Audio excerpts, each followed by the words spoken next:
Hi friends, this is Tammy with the Armored Christian. We are in the 32nd day of reading the Bible in a year, and today we're beginning in the book of Exodus, chapter 1. The Israelites in Egypt. These are the names of the sons of Israel, that is Jacob, who moved to Egypt with their father, each with his family: Reuben, Simon, Levi, Judah, Issachar, Zebulun, Benjamin, Dan, Naphtali, Gad, and Asher. In all, Jacob had 70 descendants in Egypt, including Joseph, who was already there. In time, Joseph and all of his brothers died, ending that entire generation. But their descendants, the Israelites, had many children and grandchildren. In fact, they multiplied so greatly that they became extremely powerful and filled the land.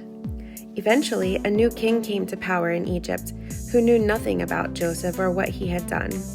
He said to his people, "Look, the people of Israel now come outnumber us and are stronger than we are.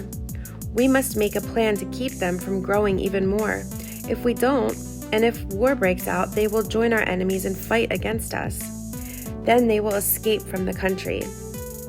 So the Egyptians made the Israelites their slaves. They appointed brutal slave drivers over them, hoping to wear them down with crushing labor. They forced them to build the cities of Pithom and Ramesses as supply centers for the king.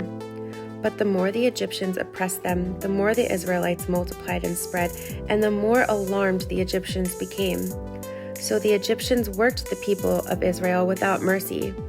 They made their lives bitter, forcing them to mix mortar and make bricks and do all the work in the fields. They were ruthless in all their demands. Then Pharaoh, the king of Egypt, gave this order to the Hebrew midwives, Shiphrah and Puah: "When you help the Hebrew women as they give birth, watch as they deliver. If the baby is a boy, kill him. If it is a girl, let her live." But because the midwives feared God, they refused to obey the king's orders. They allowed the boys to live too. So the king of Egypt called for the midwives. Why have you done this?" he demanded. "Why have you allowed the boys to live?"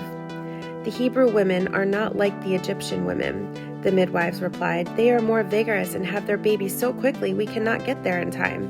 So God was good to the midwives, and the Israelites continued to multiply, growing more and more powerful.